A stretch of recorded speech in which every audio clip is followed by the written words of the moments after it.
Alhamdulillahi rabbil alamin arrahmanir rahim maliki yaumiddin iyyaka na'budu wa iyyaka nasta'in ihdinas siratal mustaqim siratal ladzina an'amta 'alaihim ghairil maghdubi 'alaihim waladdallin amin. Al-Fatihah yang kedua kita khususkan pada guru kita yaitu Ustaz Romli yang saat ini sedang terbaring sakit di rumah sakit.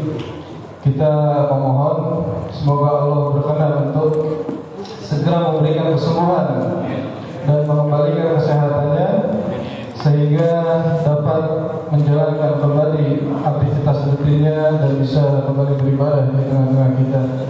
Juga kepada orang tua kita, saudara-saudara kita yang saat ini sedang kurang sehat, semoga Allah sehatkan. Al-Fatihah. A'udzu billahi minasy syaithanir rajim. Bismillahirrahmanirrahim. Alhamdulillahi rabbil alamin arrahmanir rahim maliki yaumiddin iyyaka na'budu wa iyyaka nasta'in ihdinas siratal mustaqim siratal ladzina an'amta 'alaihim ghairil maghdubi 'alaihim waladdallin amin. Dan seperti biasa sebelum kita memulai kajian, kita sama-sama ikuti pembacaan salawat yang insyaallah dibawakan oleh Ustaz Abdul Khalid. Padanya kami persilakan.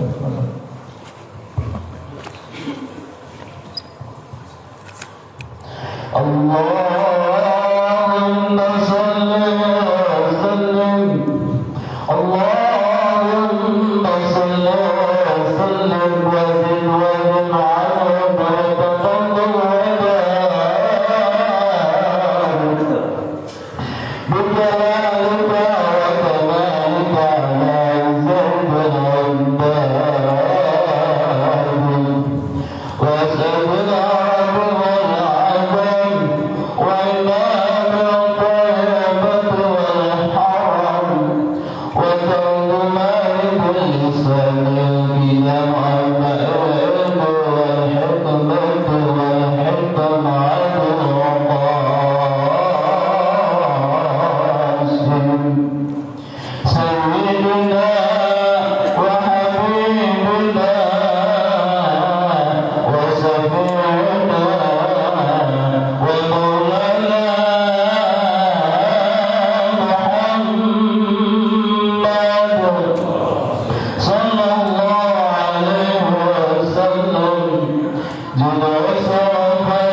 ikuti dan membaca sholawat, semoga menambah keberkahan untuk majelis kita pagi hari ini. Selanjutnya mari sama-sama kita simak dan dengarkan kajian yang insya Allah dibawakan oleh guru kita Ustaz Ahmad Zarkasi Yasin. Kepadanya kami persilakan. Fadhil masykur.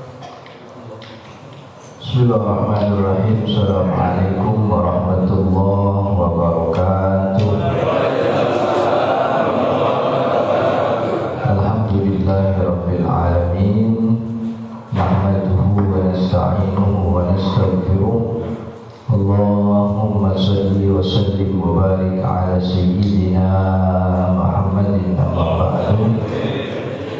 Yang saya hormati para asatidz, para tuan guru, para dewan asatidz, para ketua di Masjid Taufikur Rahman ini, dan juga yang saya hormati para jemaah, bapak ibu yang insyaallah mudah-mudahan hadirnya kita di sini mendatangkan berkah dari Allah Subhanahu wa taala, yang dengan berkahnya insyaallah rezeki kita makin nambah.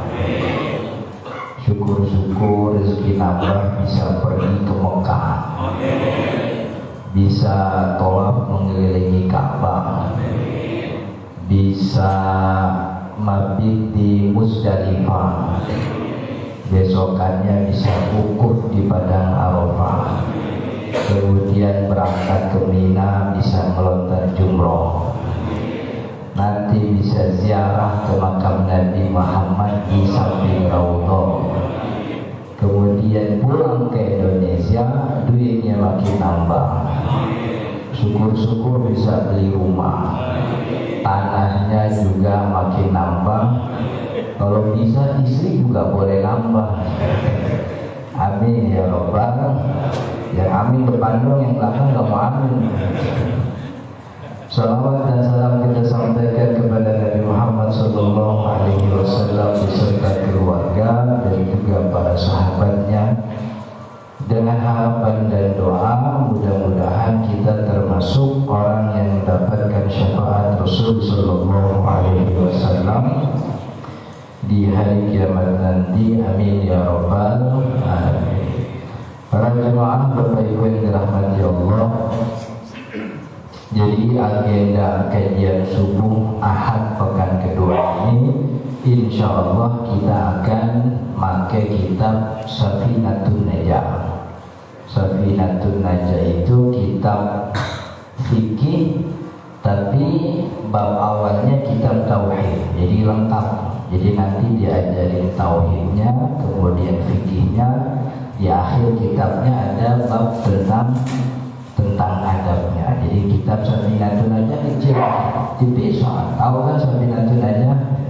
Syekh Salim bin Sumer. Syekh Salim bin Sumer orang Hadramaut, cuma udah lama di Indonesia, makamnya di Tanah Abang. Kitab Safinatun Najah ini kemudian disyarah oleh banyak ulama. Salah satu pensyarah atau apa, kalau pensyarah itu bahasa Indonesia apa? Orang yang kemudian mensyarah menjelaskan kitab Safinatun Najah, salah satu yang paling masyhur adalah Imam Nawawi Banten. Imam Nawawi Banten yang kemudian kitabnya dinamakan Kasyifatus Sajjah. Kasyifatus Sajjah. Nah, ini kitab yang saya bawa ini kitab Kasyifatus Sajjah Imam Nawawi Banten, syarah atau penjelasan dari kitab Safinatun Najah. Jadi insya Allah bulan-bulan besok pertemuan akan datang, mudah-mudahan kita semua udah megang kitab, entah kitab Safinatun Najah atau kitab Kasyifatus Sajjahnya sekalian, biar kita bisa baca bareng-bareng begitu.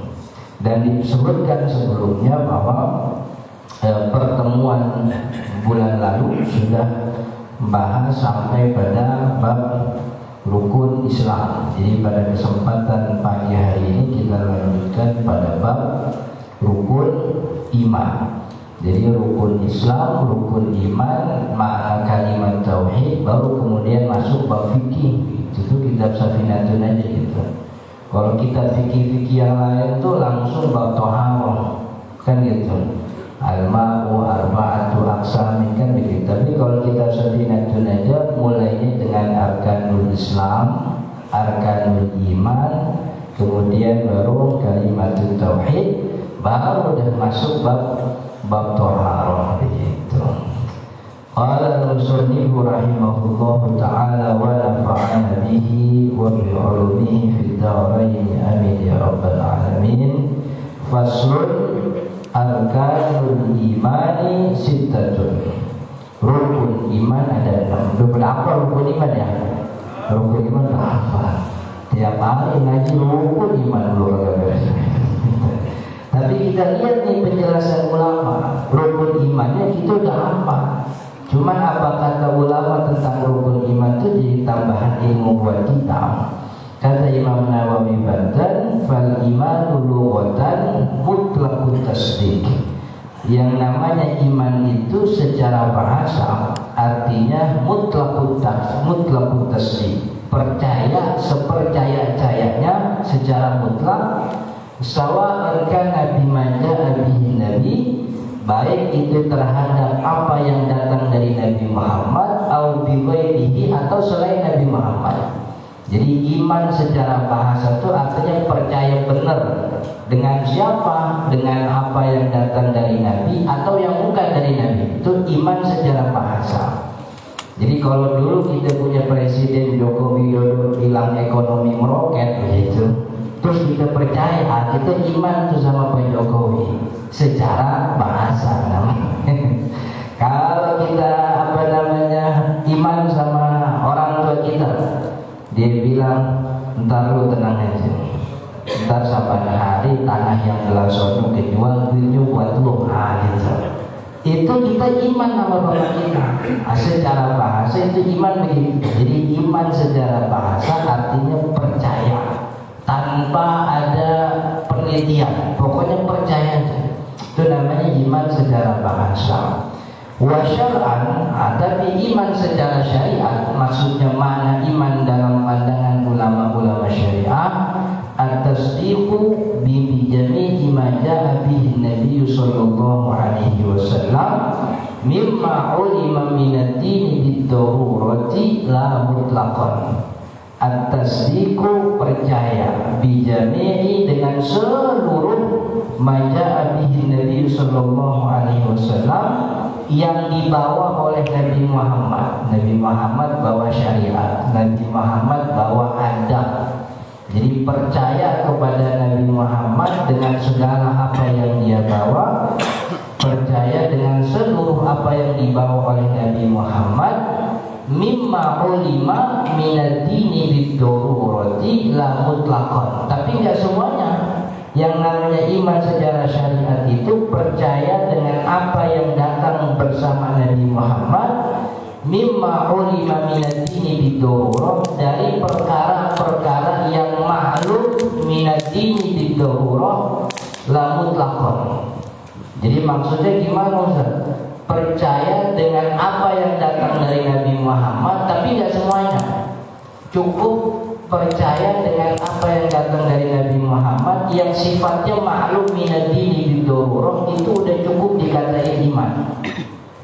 Artinya kan Nabi Muhammad ini bawa syariat. Salah satu syariatnya ada makan minum, kan begitu.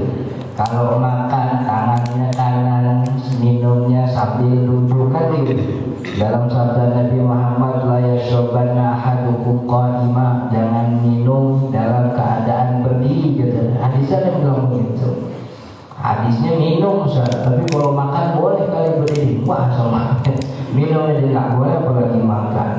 Itu syariat, tapi syariat minum tangan kanan sambil duduk itu bukan ma'lum minad-dini bid-darurah. Bukan sesuatu yang ma'lum minad-dini bid-darurah. Maka kalau ada orang yang nggak tahu ada syariat makan pakai tangan kanan sambil duduk, dia tetap dibilang iman, dia masih beriman. Karena yang mengeluarkan orang dari iman itu kalau sudah tidak percaya dengan ma'lum minad-dini bid-darurah. Ma'lum minad-dini bid-darurah itu bahasa Indonesianya yang enak apa ya? Sesuatu yang kita tahu dari agama dan gak makin belajar. Secara ilham Allah telah mengilhamkan kepada kita semua bahwa kita percaya sholat 5 waktu. Belajar gak kita percaya sholat 5 waktu? Enggak, orang gak ada yang belajar sholat 5 waktu wajib itu, orang gak ada yang belajar. Jangankan kita orang Islam, non Muslim yang tinggalnya di komunitas Islam, dia tahu kalau sholat 5 waktu itu wajib. Itu namanya ma'lum minadini bidur, perkara agama yang bisa diketahui tanpa mesti datang ke guru. Karena dia punya mata, dia punya telinga. Kata Imam Nawawi begitu. Dia punya telinga yang hidup, artinya yang dengar. Dia punya mata. Sholat 5 waktu orang tahu itu wajib tanpa harus belajar. Kewajiban zakat orang tahu tanpa harus belajar, tapi detail zakatnya apa, detail berapa nisabnya, berapa haulnya, orang nggak mesti tahu. Artinya kalau nggak tahu nggak apa-apa, tetap dibilang iman. Jadi yang namanya iman itu ma'lum minadini bidur, sesuatu yang perkara agama yang dia tahu itu tanpa belajar. Sholat 5 waktu, kemudian apalagi zakat, puasa Ramadan, pergi haji, itu kan ma'lum minadini bidur. Nabi Muhammad Rasul terakhir kan begitu. Tidak ada agama lagi, tidak ada agama yang benar selain Islam, itu ma'lum minadini bidur. Maka kalau ada orang yang tidak tidak percaya akan kewajiban sholat, itu hukumnya tuh kafir tuh. Tidak percaya sholat, wajib sholat. Tapi kalau nggak sholat beda tuh. Nggak sholat sama nggak percaya wajib sholat tuh beda. Kalau nggak sholat kan alasannya banyak. Apalagi zaman sekarang, orang dikatain lu nggak sholat lu, malah susah. Kenapa? Masjid jauh, nanggung, nggak bawa kain, air nggak ada, wudhunya ribet, lagi di jalan, kan begitu. Alasannya banyak. Kalau perempuan alasannya apa? Kenapa kagak sholat? Kagak bawa mukena, gitu. Padahal sholat kan mukena, mau kagak mau sholat mau wajib kan? Mukena bukan kewajiban sholat, yang wajib nutup aurat kan gitu. Tapi sholat wajib tahu Ustaz. Yakin sholat wajib? Yakin gitu. Terus kenapa kagak sholat? Mana susah. Sholat bertahun-tahun gak kayak juga. Ya, emang sholat kagak bikin kaya. Oh kaya jangan sholat. Oh kaya jualan online. Mau korupsi bansos kaya. Kan ya, itu ninggalin sholat tuh dia. Tapi ketika ditanya percaya gak sholat wajib? Percaya Ustaz. Yakin sholat wajib? Yakin. Kenapa kagak sholat? Males. Kayak yang itu tuh, orang di Kuli Panggul di Pasar Indo kan gitu. Ramadan kagak ada yang puasa. Lu kagak puasa? Kerjaan saya berat. Berat apaan? Minggu apa namanya? Mikul panggulan juga malam doang, siang maka agak. Ya pokoknya berat Ustaz. Ya sebenarnya sih males susah gitu. Tapi tahu puasa wajib, tahu Ramadan kudu puasa, tahu yakin. Nah, dia masih yakin tuh. Maka meninggalkannya sholat, meninggalkannya puasa tidak mengeluarkan dia dari iman, karena dia masih masuk dalam standar iman yang dijelaskan oleh Imam Nawawi. Percaya dengan apa yang datang dari Nabi Muhammad yang sifatnya ma'lum minadini bidur. Ma'lum minadini bidur itu kewajiban sholat 5 waktu, kewajiban zakat, kewajiban puasa, sama kewajiban haji. Dan Nabi Muhammad dalam masalah akidah, Nabi Muhammad Nabi terakhir, tidak ada Tuhan selain Allah. Itu iman tuh. Itu iman.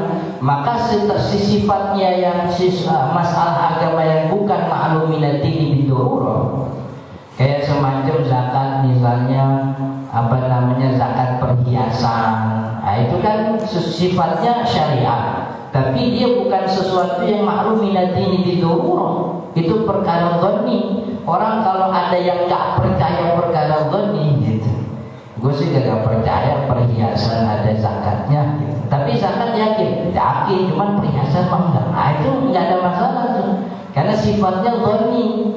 Sifatnya dhani. Sebagaimana ada beberapa orang yang tidak mempercayai qunut subuh ada pada sholat subuh. Itu dhani. Orang boleh nggak percaya karena sifatnya dhani, bukan ma'lum minadini bidur. Ma'lum minadini bidur itu perkara agama yang orang tahu tanpa harus belajar. Ya kan di rukun Islam itu kan orang nggak ada yang belajar tuh. Orang tiba-tiba tahu, bahkan non muslim yang kagak pernah masuk pengajian, dia tahu tuh kalau Jumatan orang muslim wajib sholat kan ya. Dia tahu ada sholat subuh, dia tahu ada sholat zuhur, dia tahu ada sholat asar. Malah dia kalau namu ke rumah tetangganya, assalamualaikumnya lebih fasih daripada tuan rumah tuh, kan ya? Karena bergaulnya sama orang Islam, assalamualaikumnya lebih fasih dia daripada anak kita. Jadi kalau kaget nyebutnya astagfirullah, kan? Padahal tiap minggu ke gereja dia, cuman kalau kaget astagfirullah, kan? Ya Allah, kan begitu. Itu namanya maklum minadini doro, perkara yang orang kalau mengingkari itu bisa jadi kafir, keluar daripada iman. Tapi kan tentu kalau disebutkan oleh ulama imannya perkara kafirnya itu setelah dilaporkan kepada hakim pengadilan syariat. Nah kita belum punya tuh gitu. Jadi kalau kita buka kitab fikih lebih jauh lagi, orang yang ninggalin sholat itu dipenjara. Iya benar. Dilaporin fulan bin fulan gagal sholat, dipanggil, ditanya kenapa nggak sholat. Malas dah. Dipenjara tuh. Sampai kapan? Sampai dia mau sholat. Kalau dia bilang nggak percaya, ditimbun sampai 3 hari taubat. Kalau 3 hari nggak taubat juga, maka dihukum eksekusi. Iya, karena orang yang tidak mempercayai sholat keluar dari iman. Kalau keluar dari iman namanya murtad. Orang yang murtad dalam fikih Islam seluruh ulama sepakat pada mazhab dieksekusi hukumannya, dieksekusi. Gitu. Cuman kita belum punya. Ini kalau ngomong kayak gini dipotong dibilang radikal nih. Kan ya kan. Orang yang nggak percaya sholat 5 waktu di muslim murtad itu. Ya tentu diminta tobat dulu, dipanggil gitu.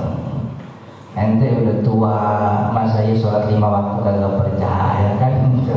Kalau tiba kagak sholat mah kagak sholat aja biarin. Cuman kalau ente nggak percaya, waduh, ane kesian sama ente, udah tua ini gitu.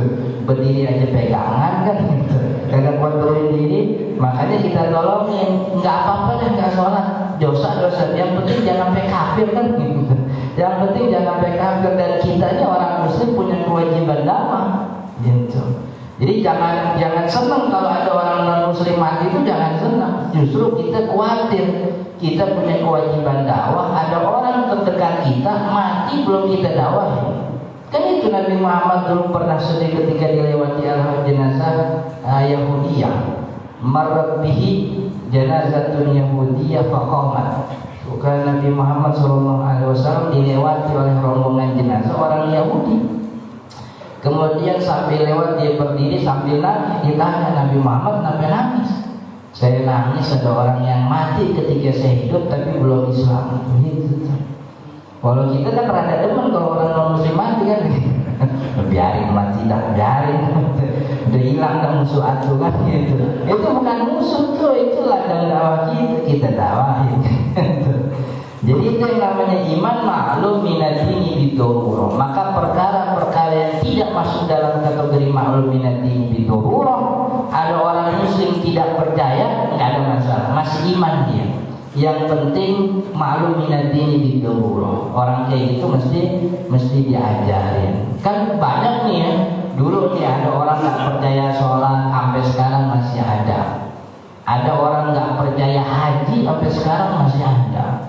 Bahkan dulu tuh ada orang liberal yang mengusulkan bahwa kalau bisa sih haji tanggalnya kita ganti, katanya begitu. Gak usah bulan haji gitu. Bulan apa? Ya bulan apa aja yang rada sepian gitu. Biar kuotanya lebih banyak, aluran jalan orang hajinya nggak desek-desekan kan begitu. Nggak boleh itu maklumin haji itu tapi sifatnya ta'abbud, ini perkara ritual.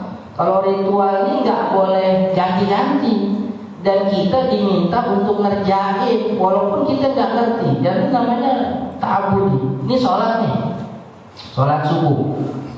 Pernah nggak tahu jawaban kenapa sholat subuh 2 rakaat? Ada nggak jawabannya? Kagak ada jawabannya dari sononya. Itu perkara ta'abudi. Kita nggak bakal ditanya kenapa sholat subuh 2 rakaat, tapi kita bakal ditanya tanggal sekian, bulan sekian, tahun sekian, kenapa kita sholat subuh? Itu yang ditanya gitu. Itu namanya perkara ta'abudi yang tidak ada logikanya. Kita cuma diminta percaya, jalanin. Itu ujian iman. Ya iman kalau nggak ada ujiannya gimana beratnya? Kalau nggak ada beratnya gimana ada pahalanya? Justru iman berpahala itu karena ada yang diuji. Kenapa diuji? Ya berat. Kenapa berat? Karena pasti bertentangan dengan nafsu. Itu jadi pahala. Itu ta'abud, itu non logik, itu perkara yang kenapa sholat subuh kan gitu. Kenapa juga kagak jam 7 pagi aja biar semua bisa pada sholat kan ya? Sholat zuhur nambah 4 rakaat, padahal orang lagi pada capek tengah-tengah kerja, bikin 2 rakaat aja boleh kali, mana bisa? Itu perkara ta'abudi, perkara ritual yang orang kagak boleh ngacak-ngacak. Wahyu bilang begitu, ya begitu kita ikutin wahyu. Apa namanya? Haji kata Allah ya wukufnya tanggal 9 kita wukuf. Jangan ditukar-tukar. Demi kemaslahatan umat muslim dunia, agenda wukuf kita rubah. Tanggal 9 Arafah, tanggal 9 Dzulhijjah, yang wukuf lebih dulu jemaah haji Asia. Gitu. Ntar jemaah haji dari Eropa tanggal 10 ya wukufnya ya. Nanti jemaah haji Asia tanggal 10 ke tawaf ifadah ke Masjidil Haram. Nah, baru dah tuh jemaah haji Afrika sama Eropa boleh ke Arafah wukuf. Boleh gak? Gitu. Ya kita boleh. Itu ritualnya begitu. Ini sholat subuh nih. Jam 4 sekarang sholat subuh ya. Alhamdulillah nih jemaah banyak banget. Ini jatuhnya banyak ini kalau sholat subuh jam 4 gitu. Ya kan ya sekarang kalau subuh jam 4 ada orang yang capek. Tuh jam 4 kayaknya susah bangun deh. Udah sholat subuh gue duluin deh jam 10 malam boleh apa enggak? Biar besok kan. Nah, itu perkara ta'abudi, itu ritual. Kita nggak boleh ngacak-ngacak. Tapi ada syariat yang sifatnya ma'qul, yang sifatnya tuh logik. Allah menurunkan syariat itu pokoknya saja, teknisnya, aturannya, waktunya tidak ditentukan oleh Allah dan Rasul, diserahkan saja. Bahkan bisa diganti metodenya karena yang diminta itu maksud dan tujuannya, bukan teknisnya, bukan waktu. Semacam yang paling sederhana siwak. Siwak itu syariat yang sifatnya ma'qul, ta'akkuli, bisa diganti metodenya karena maksud dan tujuan siwak itu bukan kayunya. Maksudnya itu kebersihan gigi dan kehaluman mulut agar menyamarkan orang yang dekat dengan kita kalau lagi ngobrol. Itu maksudnya. Maka kata ulama, kita beribadah siwak itu bukan pakai kayunya, karena kayu yang dipakai oleh Nabi Muhammad sampai sekarang udah kejahat, kayu arok kan ya. Sekarang tuh batang kayu mana aja kita copot kita basahin. Iya, jangan-jangan yang dijual di tempat ziarah-ziarah itu tahu dari mana tahu kan? Kita nggak beribadah dengan kayunya, kita beribadah dengan kebersihan giginya. Kita beribadah dengan kenyamanan orang yang dekat kita. Enak kalau ngobrol sama Pak Haji mah emang ada. Mulutnya seger mulu, kan ya? Ada orang yang dia ngomong bau nih. Udah mundur 5 meter udah mundur. Orang kalau corona 1 meter dia 5 meter baunya mana-mana. Jadi ibadahnya itu ada pada maksudnya. Maka itu ulama mengatakan orang kalaupun sikat gigi pakai odol Pepsodent, biarpun tuh Pepsodent yang bikin orang kafir atau orang mana tetap dapat kesunahan. Karena metodenya boleh diganti karena ibadahnya itu bukan pada kayunya tapi pada maksud dan tujuan. Salah satunya juga yang diperdebatkan oleh ulama zakat fitrah. Nah, zakat fitrah itu kalau kita ini orang Syafi'i itu kan ibadah semuanya ibadah. Dari mulai waktunya, berasnya, maksudnya makanan pokok sampai ke fakir miskinnya. Tapi kata ulama Ahnaf mazhab Imam Abi Hanifah, zakat fitrah itu ibadahnya cuma satu apa? Biar si miskin kagak minta-minta di hari raya Idul Fitri. Karena kata Nabi Muhammad, "Ubnuhum yauma idihim." Cukupkan mereka di hari Id supaya mereka tidak minta-minta di hari Id. Maka kata mazhab Imam Abi Hanifah boleh diganti zakat fitrah pakai duit. Yang kalau kata Syafi'i nggak sah tuh zakat fitrah pakai. Zakatnya pakai duit boleh kata Ahnaf. Karena maksud itu maksudnya corak ibadahnya ada yang sifatnya ta'abbudi, ada yang sifatnya ta'abbudi. Kayak dengan segala hormat, kayak panggilan Abu Ummu itu bukan ibadah ta'abbudi itu. Manggil Abu kan kadang ya ada orang yang anaknya namanya Ibrahim, dipanggil Abu Ibrahim. Enggak, kita gak usah pakai Abu Ummu, enggak. Kita tuh udah pakai duluan, kita makainya Mamah Ibrahim, papanya Raihan kan ya. Karena tujuan Nabi Muhammad nyebut itu tuh bukan abunya yang jadi ibadah. Yang jadi ibadah itu penghormatannya. Karena kita ini semua sepakat bahwa anak itu jadi kehormatan kita, benar apa enggak? Anak itu jadi kehormatan. Maka sebagai bentuk kehormatan Nabi Muhammad manggil sahabat-sahabatnya pakai nama anaknya. Dan orang senang dipanggil dengan nama yang dia cinta. Benar kan? Kita cinta anak kita, maka kita senang kalau dipanggil tuh papanya Rehan, kan begitu. Nabi Muhammad manggil sahabatnya dengan nama anaknya sebagai kehormatan, karena anak itu kehormatan. Bahkan masuk dalam 5 maqasid syariah: hifdzuddin, hifdzul nafs, hifdzul mal, hifdzul aql, hifdzul nasab. Yang kelima, menjaga keturunan. Maka dipanggil itu sahabat-sahabat nama Nabi Muhammad, maka istilah Abu, maka nama anaknya Abu dan seterusnya begitu. Nah, kita bentuk kehormatannya nggak mesti pakai Abu, nggak mesti pakai Ummu. Kita udah menghormati orang lain dengan budaya kita sendiri, maka istilah Papa kan gitu. Papanya Rehan itu bundanya Naila kan gitu. Nah, itu budaya kita dan itu udah jadi ibadah kita. Jadi nggak perlu diganti pakai Ummu nggak usah. Jadi itu namanya ada ibadah ta'abbudi, ada ibadah ta'abbudi itu ibadah yang ngikutin wahyu. Kata wahyu begitu ya begitu kita kerjain. Kalau ta'abbudi kita boleh ganti caranya, yang penting maksud dan tujuan daripada syariat itu tercapai begitu. Jadi itu kata Imam Nawawi, yang namanya iman itu adalah percaya dengan apa yang datang dari Nabi Muhammad yang sifatnya ma'lum minad-dini bid-darurah. Maka kalau ada kemarin itu siapa itu dosen Adi Arman tuh, halo lagi rame tuh. Dia nggak percaya salat 5 waktu tuh jatuhnya kafir tuh. Untung hakimnya bukan saya tuh. Kalau hakimnya saya udah hukum penggal itu. Ngerepotin orang ini. Jadi itu dipanggil ke pengadilan, kalau teknis yang disebutkan oleh ulama, dipanggil ke pengadilan, diminta tobat. Diminta tobatnya 3 hari kalau dalam mazhab Imam Syafi'i. Sampai 3 hari dia benar nggak tobat juga, maka kutila haddan wala yumha, langsung dieksekusi tanpa diundur-undur begitu. Nah, cuman kita nggak punya nih mahkamah syariah. Jadi yang bisa mendirikan yang bisa menjalankan hududullah itu ya hakim agama.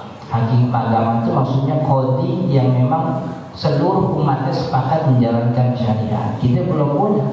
Maka kalau ada ustaz tiba-tiba ngerajam jemaahnya gara-gara ketahuan berzina, itu jatuhnya kriminal tuh. Dulu kan ada tuh di Jogja atau di mana tuh ya. Jadi jemaahnya ketahuan berzina, sama dia dicambuk tuh. Ya akhirnya masuk penjara dia kan, kriminal jatuhnya. Tapi memang hududullah itu tidak boleh didirikan, tidak boleh dilakukan kecuali oleh hakim. Nah, kita yang bukan hakim. Tapi hakim agama nggak ada unsur syariat. Yang berkewajiban mendirikan mahkamah syariat itu bukan kita. Yang berkewajiban mendirikan mahkamah syariat itu pemimpin. Jadi dalam syariat ada kewajiban-kewajiban buat kita nih orang awam nih, ada kewajiban pemimpin. Salah satu kewajiban pemimpin itu jadi sultan, wali bagi wanita-wanita yang nggak punya wali. Kita udah punya KUA. Kewajiban sultan juga bikin amil zakat. Kita nggak wajib bikin amil zakat. Artinya kalau kita nggak ada amil zakat, kita langsung ngasih miskin ya nggak ada masalah. Yang kewajiban bikin amil zakat itu pemimpin, gitu. Termasuk ini mahkamah. Maka kita doain mudah-mudahan orang-orang yang ada di parlemen semuanya sadar akan syariat Islam begitu.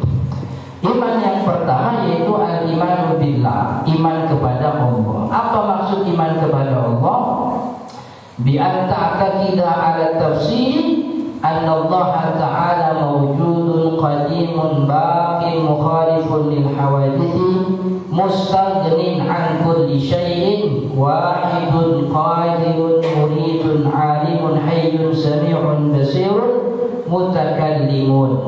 Jadi iman kepada Allah artinya apa? Yaitu dia berkeyakinan ala tafsir secara terperinci bahwasanya Allah Subhanahu wa taala itu mawjudun, itu Allah itu ada, qadimun, adanya tanpa permulaan qadim, wa baqin, dan Allah tidak ada akhirnya, baqin, kekal abadi, mukhalifun lil hawadisi, tidak sama dengan hawadis makhluk-makhluknya, mustaghnin an kulli syai'in, dia berdiri sendiri, tidak butuh kepada yang lain-lain. Wahidun, dan jumlahnya cuma satu. Qadirun, punya sifat kudrah, mampu segala hal. Muridun, dan dia berkehendak. Tidak ada satupun yang terjadi di dunia ini kecuali atas kehendaknya Allah Subhanahu wa taala. Alimun, dia juga mengetahui segala hal yang terjadi. Bahkan dalam sebuah sabda Nabi Muhammad mengatakan hatta namlati sauda, sampai semut hitam di atas batu hitam yang kecil, Allah tahu dia bergeraknya bagaimana, begitu. Allah alimun hayyun, maha hidup, sami'un, maha mendengar, basirun, maha mengetahui, maha melihat, mutakallimun, dan dia maha berbicara. Jadi ini kewajiban kita, iman kepada Allah, yaitu mengimani Allah dengan sifat-sifatnya yang kita sebut dengan istilah sifat 13 atau sifat 20. Kalau orang Maturidi nyebutnya sifat 13, orang Asy'ari nyebutnya sifat 20. Soalnya 7 terakhir itu ma'nawiyah. Orang Maturidiyah gak pakai sifat ma'nawiyah, ma'ani udah beres gitu. Ya sama aja intinya. Jadi kita wajib ma'rifat kepada Allah. Maka untuk kita ma'rifat, kenal kepada Allah, bagaimana cara kenalnya? Pahami sifat-sifatnya. Allah itu wujud, yang kemudian disebut dengan istilah sifat nafsiyah. Kan sifat Allah yang 20 kan dibagi 4 tuh. Sifat 20 dibagi 4. Pertama sifat nafsiyah, yaitu wujud. Allah itu ada. Buktinya Allah ada, adanya alam ini. Karena alam ini berubah. Berubah itu adalah sifatnya makhluk yang belum ada kemudian ada. Jadi kalau ada benda yang berubah, itu bukti bahwa dia itu tidak abadi. Karena dia dulu nggak pernah ada kemudian diadakan. Karena dia nggak pernah ada kemudian diadakan, maka pasti ada zat yang mengadakan. Siapa? Allah. Jadi ini sifat yang pertama, sifat nafsiyah, untuk menolak paham ateisme yang mengatakan bahwa alam ini terjadi dengan sendirinya. Alam ini ada Tuhan yang menggerakkan, begitu. Kemudian sifat yang kedua, qadim. Allah ada. Adanya gimana? Qadim, tanpa permulaan. Kemudian baqin, dan dia tanpa akhir tetap. Kemudian yang keempat apa? Baqin mukhalifun lil hawadisi, dan dia berbeda dengan makhluk. Yang kelima mustaghnin. Kalau bahasa kitanya mustaghnin an kulli syai', itu maknanya al-qiyamu bi nafsihi, qiyamu bi nafsihi wahdaniyah. Nah, 6 sifat selanjutnya itu namanya sifat salbiyah. Sifat salbiyah itu sifat-sifat yang menunjukkan bahwa Allah tidak kebalikan dari sifat ini. Allah qadim, Allah tanpa permulaan, maka yang ada permulaan bukan Tuhan. Ini kan juga menafikan ketuhanan Isa alaihi salam, bahwa Isa dulu kan nggak ada, kemudian dilahirkan. Orang yang dulu yang nggak ada kemudian dilahirkan berarti bukan Tuhan, karena Tuhan itu qadim, kan begitu.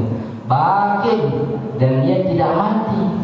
Maka kalau Tuhannya mati, ya kada bisa jadi Tuhan kan. Kalau Tuhannya mati, kita minta sama siapa? Mukhalifun lil hawadis, dan dia berbeda dengan mahawadis, ini makhluk-makhluk. Pokoknya apa yang menempel di otak kita bahwa Allah begini, Allah beda daripada. Jadi Allah tidak sama Allah nggak punya, Allah yang disebut tangan oleh Al-Quran itu namanya ayat mutasyabih, itu ditakwil oleh ulama. Jadi kalau kita bilang Allah punya tangan, berarti Allah sama kayak makhluk. Kalau Allah sama kayak makhluk, ya berarti tidak mukhalifun lil hawadits, lalu apa istimewanya? Kalau kata Jawahirul Kalam, Al-Jawahir Al-Kalamnya itu kita tauhidnya anak pesantren, beliau mengatakan orang yang mengatakan bahwa Allah punya tangan, Allah punya kaki, ghalaba alaihi waham, itu adalah orang yang lagi kebingungan gitu. Jangan dibilang kafir, jangan. Itu lagi kebingungan namanya. Orang lagi kebingungan itu perlu diajari, jangan dikafir-kafirin. Itu ghalaba alaihi waham. Mukhalifun lil hawadits qiyamuhu bi nafsihi, dan berdirinya sendiri. Allah tidak butuh arah, Allah tidak butuh tempat. Maka ayat Al-Quran yang disebutkan alal arsy istawa, Allah beristiwa, bukan istiwanya diam duduk kayak kita duduk di bangku, kayak kita duduk di mobil, kayak kita duduk di Allah tidak butuh tempat dan arah. Maka kalau ini kita sudah yakini, insya Allah kita terbebas dari kesyirikan. Karena kalau kita yakini Allah butuh tempat begitu, kan begitu. Ini berbahaya nantinya. Ini kita nih, mohon maaf dengan segala hormat, anak-anak kita sekarang kalau nggak diajarin sifat 20, ntar gede ketemu orang-orang ya liberal banyak, orang ateis banyak, orang Wahabi juga. Orang Wahabi sih nggak jelek semua, enggak gitu. Cuman akidah yang ini rada jelek ini gitu. Yang bilang kalau Allah bertempat di arsy, artinya Allah bertempat kayak kita bertempat di rumah. Kan kemudian Allah bertempat, lalu kata hadis Nabi Muhammad, Allah turun ke langit dunia di sepertiga malam untuk menjawab doa-doa kita lagi sholat tahajud. Nah, itu kan jadi kacau lagi. Allah katanya bertempat, tapi Allah turun. Dia turunnya cuma sepertiga malam. Sepertiga malam orang mana? Ini kan orang Indonesia sepertiga malam, di sana belum, kan gitu. Akhirnya kalau nanti di sana sepertiga malam, Allah turun di sana. Allah berarti nggak bertempat. Ente bilang Allah bertempat katanya, kan begitu. Itu kan jadi kacau tuh. Ya Allah turun untuk mendengar mendengar doa hambanya ketika. Berarti kalau Allah nggak turun, Allah nggak dengar gitu. Bingung kan? Dibilang Allah dengar, akidah dia rusak. Dibilang Allah kagak dengar, kafir beneran dia. Kan gitu. Allah terbebas dari arah, terbebas dari tempat. Maka apa yang disebutkan dalam Al-Quran, kata ulama salaf, nu'minu bihi wa la na'rifu kaifahu. Kita percaya aja bagaimana caranya, kagak ada urusan. Allah kan begitu. Maka perkataan Imam Malik yang masyhur, al-istiwa ma'lum. Istiwa itu perkara yang jelas dalam Al-Quran, wal kayyifu majhul. Tapi bagaimana cara istiwa, nggak ada yang tahu. Itu Allah yaliku bijalalih waswasu'alu anhu bid'ah, dan nanya-nanya bagaimana istiwa Allah itu bid'ah, itu nggak boleh. Begitu. Maka ini sifat 20 ini sifat yang dijelaskan oleh banyak ulama kan gitu. Kalau kita di sini ada Risalah Tauhid Imam Al-Bajuri, ini kan beliau mengatakan ini sifat cara sederhana dan paling mudah dipahami oleh orang awam. Karena kita semua wajib ma'rifat kepada Allah. Cuman kan kalau orang awam dikasih Al-Quran, dikasih hadis, kan kagak beres-beres sudah ya. Kagak ada yang ngerti itu ayat apa maksudnya. Orang bahasa Arab taunya anak ente uhibuna fillah doang kan. Sama bismillahirrahmanirrahim. Maka dijelasin ini sifat 20. Allah wujud, qidam baqa, mukhalafatu lil hawaditsi, qiyamuhu bi nafsihi, wahdaniyah, qudrat iradah, ilmun hayat. Jadi jelasin. Makanya bagus pengajian anak-anak majelis ta'lim kita tuh kalau ada pelajaran sifat 20-nya. Orang kalau mengajar tafsir bagaimana cara nggak apa-apa silahkan. Cuma ajarin dulu sifat 20. Anak-anak kita ajarin dulu sifat 20. Itu yang paling akidahnya Ahlus Sunnah wal Jamaah. Wah, kata Imam Nawawi terus ini masih terus.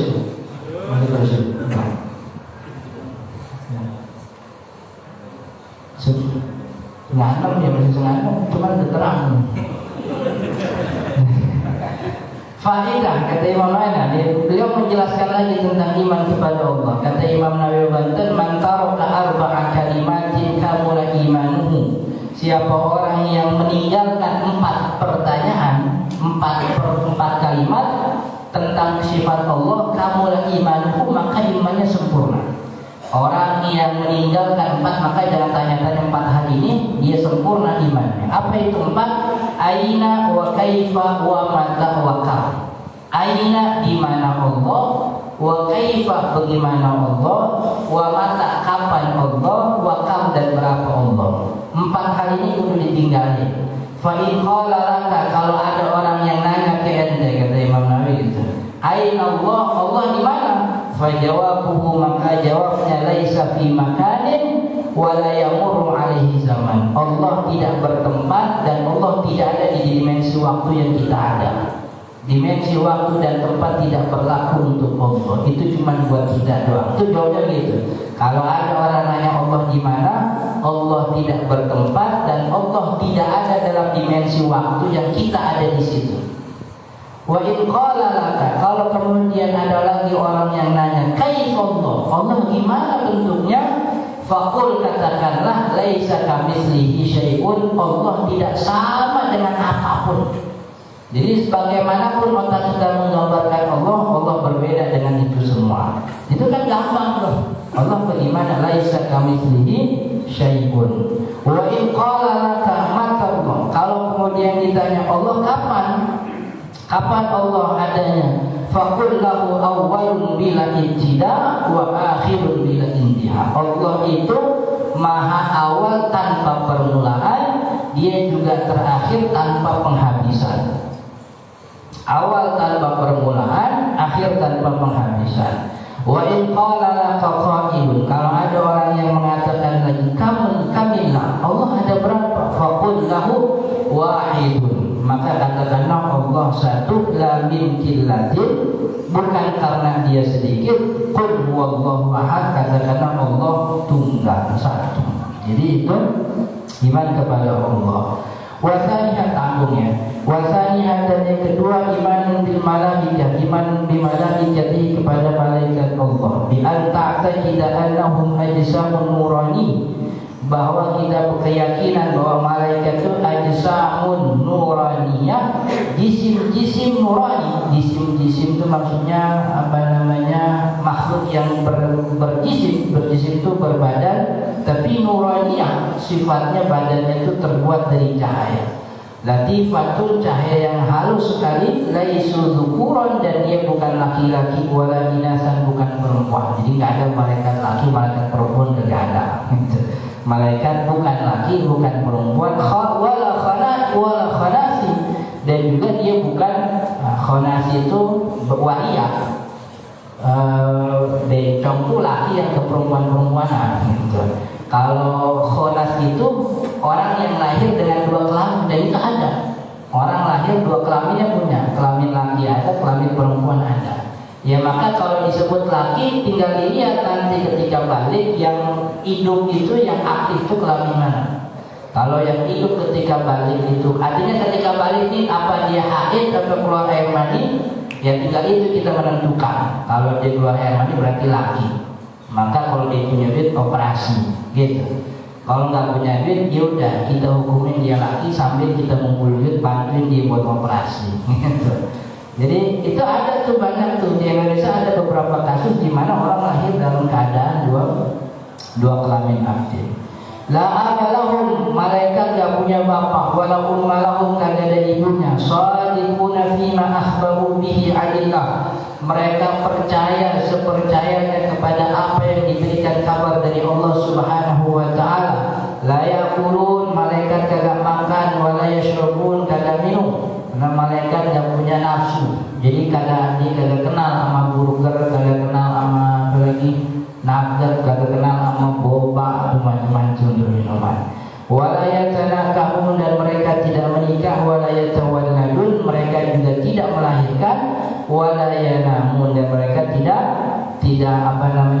tidur. Wala tuktabu amaluhum li'annahumul kutab, dan malaikat itu tidak ada yang nyatet amalnya, karena mereka lah yang mencatat amal-amal kita.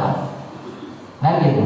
Wala yuhasabuna li'annahumul hasab, dan mereka tidak dihisab karena mereka lah yang akan nanti menghisab atas izin Allah, menghisab amal kita atas izin Allah subhanahu wa ta'ala. Fayajibul imanu bi annahum balighuna fil qadr. Iman kita kepada malaikat bahwa kita wajib beriman bahwasanya mereka itu balighuna fil kasrati, itu jumlahnya banyak sekali, ila haddin la ya'lamuhu illallah. Jumlahnya banyak sampai batas kita nggak ada yang tahu kecuali Allah. Ala ijma, gitu. Ala secara umum kita wajib percaya bahwa Allah punya malaikat yang banyak banget dan jumlahnya nggak ada yang tahu kecuali Allah subhanahu wa ta'ala. Illa man warada ta'yinuhu bismihil makhsus, kecuali malaikat-malaikat yang memang sudah disebutkan oleh Allah namanya secara khusus. Jibril, Mikail, Israil itu kan disebutkan oleh secara khusus, kita wajib tahu itu.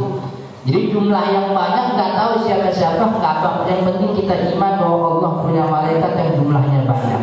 Cuman yang mesti kita amini juga, kita yakini bahwa Allah punya malaikat namanya Jibril, Mikail, Israfil, Israil, Munkar, wa Nakir. Dan itu disebutkan oleh Allah dalam Al-Quran dan oleh Nabi Muhammad dalam sabdanya.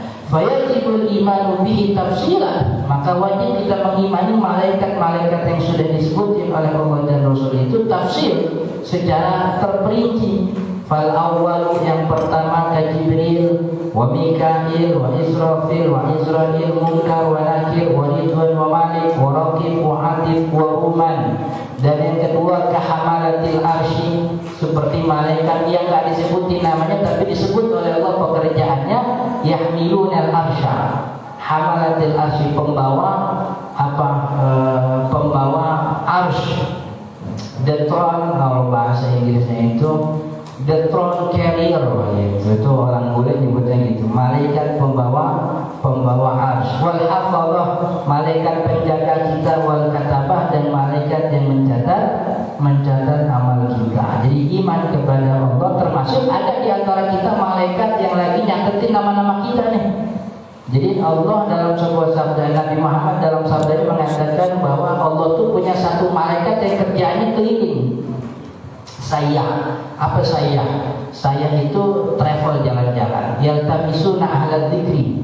Dia nyatetin orang-orang yang duduk di majelis ilmu kayak gini gitu. Kemudian dilaporin kepada Allah. Lalu Allah menyebut kita depan para malaikatnya dan Allah ngebanggain kita gitu. Jadi nama kita ini selalu disebutin oleh Allah depan para malaikat. Tuh lihat hambaku fulan bin fulan, subuh-subuh bangun ngaji lagi gitu. Walaupun baru tumben sekali-kalinya, wah kebetulan gitu. Baru tumben ini dia gitu. Ini kita makin disebutin oleh Allah depan para malaikat. Maka makin sering kita duduk di majelis ilmu, makin sering nama kita disebut depan para malaikat. Makin sebut nama kita disebut depan para malaikat, malaikat jadi makin kenal sama kita. Malaikat makin kenal. Kalau malaikat makin kenal, tapi akhirat gampang, banyak yang kenal.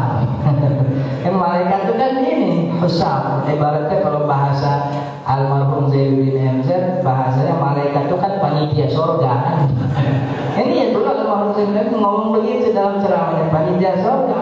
Jadi kalau kita dikenal sama malaikat, wah, bulan bin bulan tadi subuh disebut sama Allah namanya. Johor dia ngaji lagi disebut lagi, asar dia ngaji lagi, maghrib dia ngaji lagi.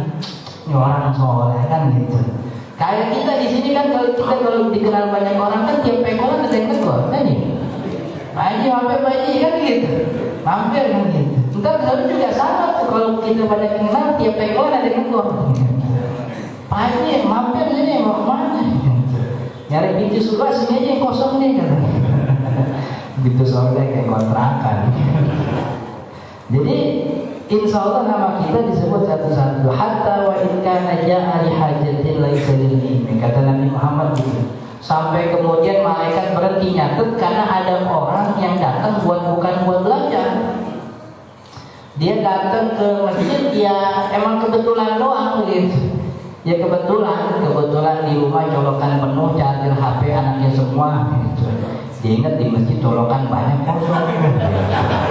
Nah, masjid lah gitu. Ngapain? Dia mau charger HP kan gitu. pas kebetulan di masjid ada pengajian. Nah, itu kan malaikat bingung ya tuh. Makanya malaikat lapor ke Allah, ya Allah, innahu ya'ti bihajah. Ya Allah, ini orang datang mau ini, bukan mau ilmu, cuma mau jajar HP gitu. Apa kita tulis dia bagian dari majelis ilmu? Kata Allah, faktubuh minhum. Nah, gitu. Tulis dia dari bagian ahli. Jadi ibadah paling gampang tuh tinggal duduk doang. Makanya kalau ada orang di majelis ilmu tidur, biarin tidur, nggak apa-apa. Cuman pahalanya bagi gua sama tembok. Kan iya. Orang di majelis ilmu itu lebih baik daripada dia di luar majelis ilmu, karena diamnya di majelis ilmu dapat pahala, tapi diam di tempat parkiran, diam di warteg nggak ada pahala. Tapi di majelis ilmu diam aja, paham kagak paham, yang penting duduk dicatat sama malaikat. Ini kan ibadah paling gampang. Udahnya kalau sedekah duit kita lagi gak punya kan ya susah. Mana corona gaji potong mulu. Mending buat masih jajan. Kalau udah gak ada jajan kan repot. Mau puasa sunnah, bisa capek sahur kudu jam 3 kudu bangun, subuh jam 4. Sholat tahajud juga repot kan begitu. Mau sholat malam bingung. Ibadah kita gak punya yang gede-gede. Ibadah yang receh-receh ini aja yang kita kumpulin kan dia. Ada majelis mana nih, malam ada pengajian di mana nih? Begitu. Besok di rumah kosong. Tuh pagi-pagi di situ datang rupanya pengajian ibu-ibu. Gue laku sendiri kan. Gak apa-apa biarin, yang penting dicatat malaikat. Jadi itu iman kepada malaikat. Ini kita terusin bagaimana? Wah, dari 5 menit lagi kita tutup. Insya Allah kita tanya jawab aja, kita diskusi sambil nunggu kira-kira udah ada terangan begitu ya. Oke, saya mohon maaf jika ada yang kurang berkenan. Hadanallahu wa iyyakum ajma'in. Assalamualaikum warahmatullahi wabarakatuh. Kalau ada yang mau bertanya silahkan. Masya Allah. Insyaallah khair Ustaz. Semoga apa yang disampaikan bisa menambah wawasan keislaman kita semua. Dan bagi jemaah, jika ada pertanyaan atau yang mau didiskusikan, kami persilahkan. Insyaallah. Silakan. Tadi kan dijelaskan itu kita tidak sholat di penjara sampai 3 hari. Nah itu penjelasan pada zaman sahabat, pada zaman Nabi atau pada tabi'in? Iya, zaman kita fikih itu yang disebutkan oleh ulama selalu menyebutkan itu. Tapi sependek yang saya tahu tentang bahwa orang yang tidak sholat, orang yang nggak zakat, orang yang nggak puasa dilaporin ke pengadilan, semua kitab menuliskan itu sampai sekarang. Cuman praktek yang berlaku sependek yang saya tahu itu berhenti di zaman Imam Malik. Imam Malik itu habis kan Bani Umawi.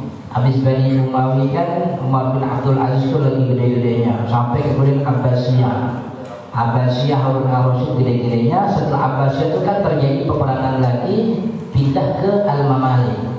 Al-Mamalik itu dulunya servants bahasanya. Servant itu budak. Jadi dulu ya budak yang memberontak kemudian mendapat kekuasaan. Makanya disebut Al-Mamalik, jamak dari mamluk. Dulu tuh mereka budak-budak semua. Tapi kemudian dengan strategi dan kepintarannya mereka bisa merebut Abbasiyah diturunkan. Jadi Al-Mamluk, nanti Mamalik jatuh lagi Utsmani itu. Gitu.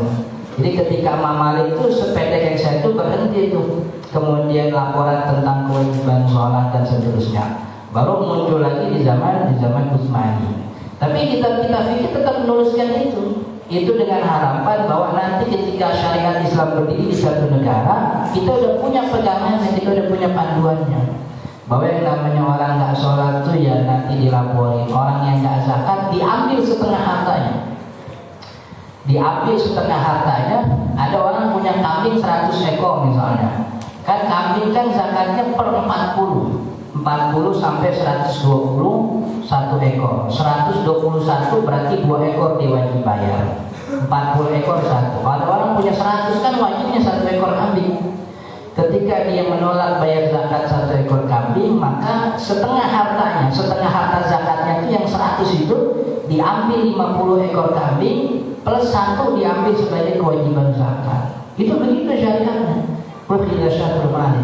Kalau sekarang kan nggak bisa, ambil zakat apa ia bisa kedorong itu anggota dewan. Bayar zakat nggak bisa. Yang punya hak penindakan di kita tuh polisi doang sama kejaksaan. Ambil zakat di Basnas tuh nggak punya hak penindakan. Hatta TNI nggak punya hak penindakan. Kan ya? TNI kan nggak bisa geledah orang, tapi kalau polisi boleh. Jadi hak penindakannya itu dulu diberikan oleh khalifah kepada namanya Jubayatuz Zakat. Jubayatuz Zakat itu tukang pungut zakat. Jadi dia tahu nih ini di kampung ini aja Fulan bin Fulan dia punya kambing sekian ekor. Di sono ada yang punya sapi sekian ekor, catat. Nanti di waktunya zakat dia datang, itu tugas ambil begitu. Dia datang, Pak Haji punya kambing dari tanggal sekian, bulan sekian, tahun sekian. Sekarang udah sampai haul, bayar zakat. Orang nggak mau, nggak apa-apa, nggak mau dicatat, besok panggil pengadilan. Gitu. Itu setahu saya sampai zaman Abbasiyah. Setelah itu Al-Mamalik itu yang bikin Kubah di sekitaran Raudhah Nabi. Dulu kan Umar bin Abdul Aziz yang bikin Kubah di Raudhah. Dulu Masjid Nabi belum punya Kubah. Yang Kubah itu pertama makam Nabi. Warnanya silver dulu. Itu warnanya silver. Al-Mamalik itu yang kemudian Utsmani yang ganti jadi Al-Mamalik itu nambahin Kubah. Setiap di Masjid Nabawi itu depannya itu ditambahin kubah. Jadi kubahnya yang gede kubah Nabi, Al-Mamalik nambahin kubah di sekitarannya itu yang kecil-kecil sampai sekarang. Yang kemudian oleh kerajaan Saudi sekarang dibikin elektrik gitu ya, bisa geser sana geser sini. Jadi itu zaman Al-Mamalik begitu. Oke? Ada lagi? Udah kali ya? Udah ada siangannya gitu. Kita baca surat Al-Fatihah, mudah-mudahan teman kita, kerabat kita, orang tua kita, termasuk guru-guru kita yang dalam keadaan sakit diberi kesembuhan oleh Allah Subhanahu wa taala, yang sedang dalam kekurangan dicukupkan oleh Allah Subhanahu wa taala, dan dalam kesusahan diberikan jalan keluar oleh Allah Subhanahu wa taala. Al-Fatihah. A'udzubillahi minasyaitonir rajim. Bismillahirrahmanirrahim. Alhamdulillahirabbil alamin. Ar-Rahmanir-Rahim. Maliki yaumiddin. Iyyaka na'budu wa iyyaka nasta'in. Ihdinas siratal mustaqim. Shiratal ladzina an'amta 'alaihim ghairil maghdubi 'alaihim waladdallin. Allahumma shalli 'ala sayyidina Muhammad wa 'ala ali sayyidina Muhammad. Allahumma ighfir lana dhunubana wa liwalidayna warhamhum kama rabbayana shaghira. Allahumma anfa'na bima 'allamtana wa 'allimna ma yanfa'una warzuqna ilman nafi'an warzuqna fahman salihan fid din ya rabbal alamin.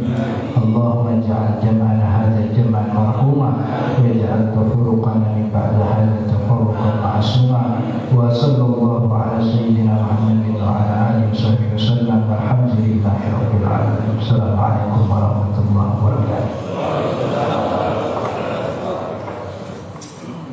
Alhamdulillah, selesai. Sudah yang ditutup dengan doa tadi oleh Ustaz. Semoga ilmu yang disampaikan bisa bermanfaat bagi kita semua. Baik jemaah rahimakumullah, seperti biasa di luar sisi utara maupun sebagian ada di selatan sudah tersedia hidangan sarapan pagi ya. Nah ini merupakan infak atau sedekah dari jamaah semuanya, baik berupa makan maupun minuman, ada teh dan kopi ya. Insya Allah kita doakan semoga rezekinya diganti yang lebih baik oleh Allah Subhanahu wa taala, dimudahkan segala urusannya. Untuk mengakhiri sama-sama kita baca doa kifaratul majlis. Subhanakallahumma wa bihamdika asyhadu an la ilaha illa anta astaghfiruka wa atubu ilaik. Assalamualaikum warahmatullahi wabarakatuh.